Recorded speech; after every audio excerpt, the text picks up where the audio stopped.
याच्यामध्ये एक गोष्टी आम्ही सांगू शकतो, कंटिन्युअसली आपल्याकडे सप्लाय येत असते आणि शासनाने 4 प्रकारचे प्रायोरिटीज प्रमाणे करून दिलेले आहेत की मागचे 6 महिन्यामध्ये जेवढा आपल्याला साठा लागला होता वेगवेगळे सेक्टरसाठी, त्याच्यामध्ये domestic supply, commercial supply, priority सेक्टरचा सप्लाय, त्याच्याप्रमाणे त्याने मागचे 6 महिन्याचा अंदाज घेऊन 100%, 80% पुरवठा केला, त्या पद्धतीचे आदेश दिलेले आहेत. तर त्याच्या अनुषंगाने डोमेस्टिक सप्लायसाठी निर्देश असे आहे की 100% सप्लाय आपल्याला करायची आहे. त्याच्यामध्ये मात्र एक अट आहे की एक सिलेंडर जे आहे ते 25 दिवसासाठी, म्हणजे एक कन्झ्युमरला 25 दिवसामध्ये एक मिळते. तर तो एक कंडिशन शासनाने लावलेली आहे.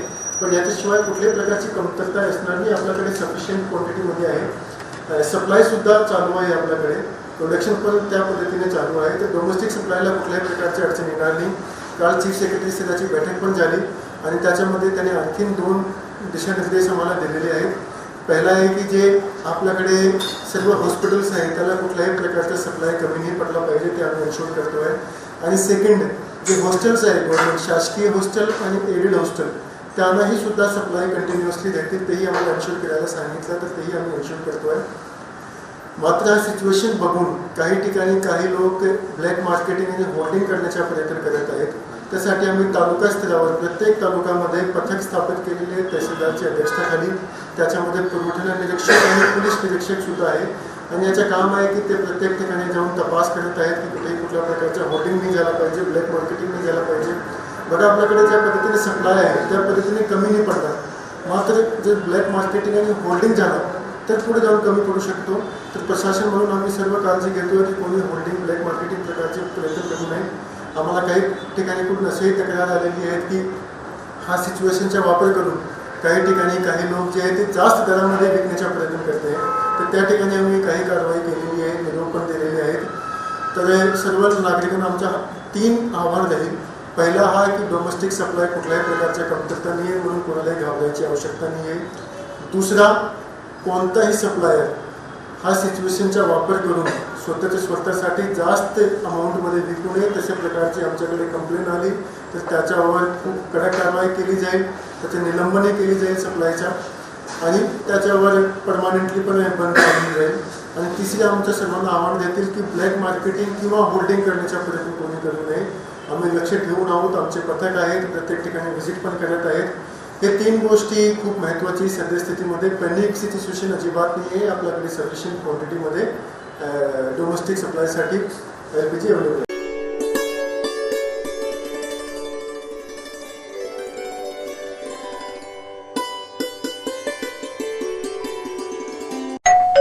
अहो उठा ना, ऑफिसला नाही का जायचं? अगं मला आज फ्रेशच वाटत नाही, काही करायची इच्छाच नाही. अहो मग तुम्ही आजपासूनच न्यू युनायटेड फार्मसीचे गुड मॉर्निंग चूर्ण घेणं सुरू करा. अपचन, मलावरोध, बद्धकोष्ठ, आम्लपित्त आणि पोटाच्या तक्रारींवर खात्रीशीर आयुर्वेदिक उपाय. गुड मॉर्निंग चूर्ण. 35 वर्षांपासून सगळ्यांच्या पसंतीचे गुड मॉर्निंग चूर्ण औषधांच्या प्रत्येक दुकानात मिळते.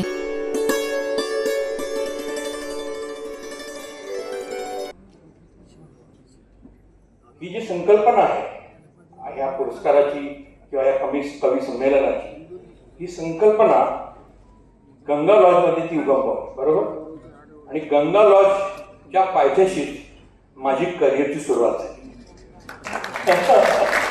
काय योगावर आहे.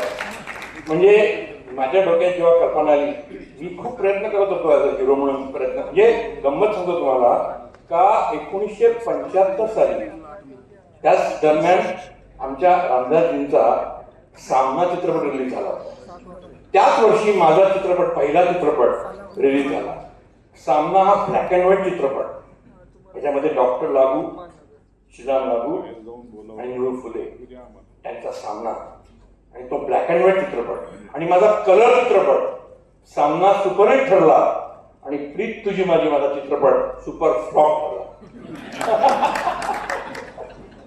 म्हणजे सुरुवात आपली चित्रपट एकत्र येत अशी लागत, पण त्यांचा हिट चित्रपट आणि माझा फ्लॉप चित्रपट. तर मी असा खूप प्रयत्न करत होतो. चित्रपट काय माझे त्यावेळेला काय चालत नव्हते. तर मला असं वाटलं का मी स्वतः एक चित्रपट बनवावा.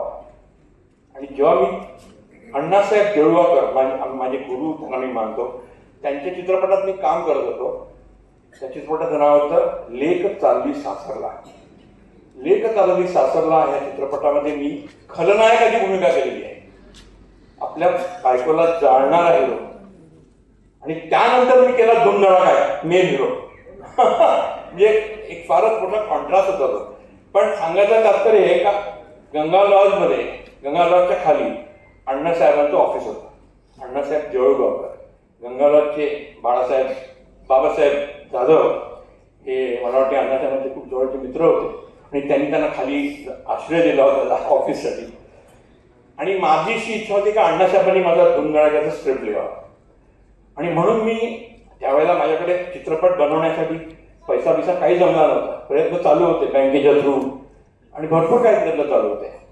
पण पहिला आपल्या हातात स्क्रिप्ट असलं पाहिजे ह्या हेतूनं मी पुण्याला आलो. आणि पुण्याला मी पहिल्यांदा आलो ते गंगा लॉजला, कारण अण्णासाहेबांचं ऑफिस गंगा लॉजच्या खाली. आणि त्या ऑफिसमध्ये मी मुद्दामून लंच टाइम घातला होता. म्हणजे काय आहे, आपल्याला एवढा खर्च होणार नाही, आपल्याला तिकडे लंच मिळेल या हेतूने मी आलो. आणि अण्णासाहेब मला म्हणाले, अरे महेश तू आता लंच टाइम झाले, तसं कर लंच घेऊन ये. तेव्हा मला कळलं मी पुण्यात आलेलो आहे.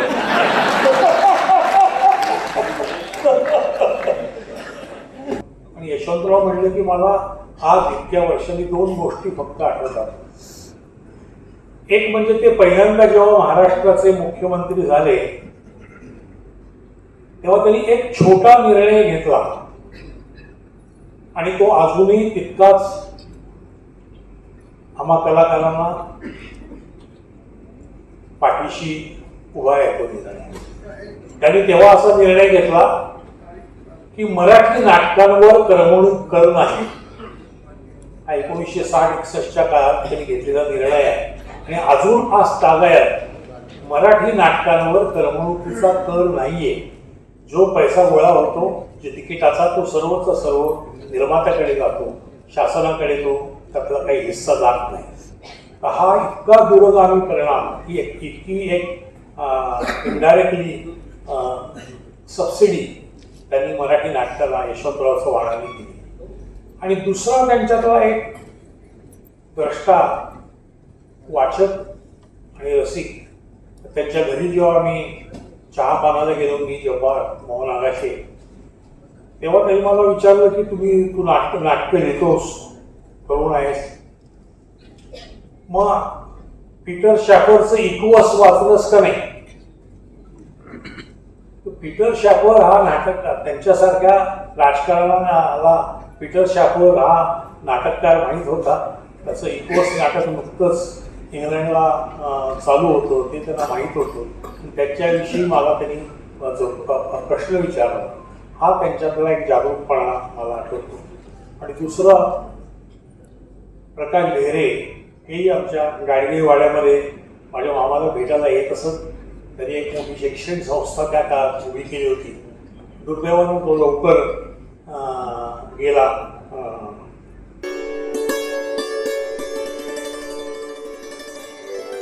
हम कार्य करके जाते हैं, उनका ही जन्मोत्सव होता है और जो जैसा देखता है कल उसे ही वैसा फल मिलता है. हम जब अपने जीवन में संसार को देखते हैं तो संसार की हर चीज़ों को पाने की इच्छा होती है. उसी प्रकार से जब भगवान के हम संन्यास को देखते हैं, भगवान के जन्मोत्सव को देखते हैं, ऐसा लगता है जैसे उनका जन्मोत्सव हुआ है, कल मेरा भी ऐसा ही जन्मोत्सव होना चाहिए. इस भावना के साथ हजारों लोग इस भगवान के जन्मोत्सव में शामिल हुए हैं. यह इस बात का संदेश होता है कि इस देश में कभी ना अतिवृष्टि होगी, न कभी किसी प्रकार की जल की कमी होगी, क्योंकि यहाँ पर भगवान पर जल डाला जाता है. अभी यहाँ पर कुछ समय के बाद नासिक का महाकुंभ होगा. उसके पहले हमने यहाँ पर भगवान ऋषभदेव के नाम का महाकुंभ यहाँ पर किया है. आज भक्तांबर तीर्थ या ठिकाणी महापंचकल्याणी प्रतिष्ठा महोत्सव होत आहे. हा महोत्सव 11 मार्च ते 15 मार्च या कालावधीमध्ये 5 दिवसाचा हा महोत्सव आहे. या महोत्सवासाठी 7 आचार्य विविध ठिकाणाहून या ठिकाणी आलेले आहेत आणि बाकी लोक सुद्धा भारतातनं पंढरपूर म्हणा, बारामती, सोलापूर, इंदोर या ठिकाणाहून पूर्ण भारतातनं लोक या ठिकाणी आलेले आहेत. आणि हे भक्तांबर तीर्थ हे भारतातलं एक फार महत्वाचं तीर्थ आहे. मांगतुंगाचार्यांनी मांगतुंगाचार्यांना जेव्हा साखळ्यांनी बंदिस्त केलेलं होतं त्यावेळेस त्यांनी या भक्तांबर स्तोत्राचं लेखन केलं आणि जसं जसं ते एक एक काव्य लिहित गेले तसं तसं त्यांच्या साखळ्या आपोआप गळून पडल्या. त्यामुळे या भक्तांबरला खूप महत्व आहे. आणि डॉक्टर आचार्य प्रणाम सागर मुनी महाराजांनी प्रथम या भक्तांबरांवरती खूप रिसर्च केला आणि त्यांनी हे भक्तांबर तीर्थ उभं केलं. भारतातलं हे एकच असं भक्तांबर तीर्थ आहे.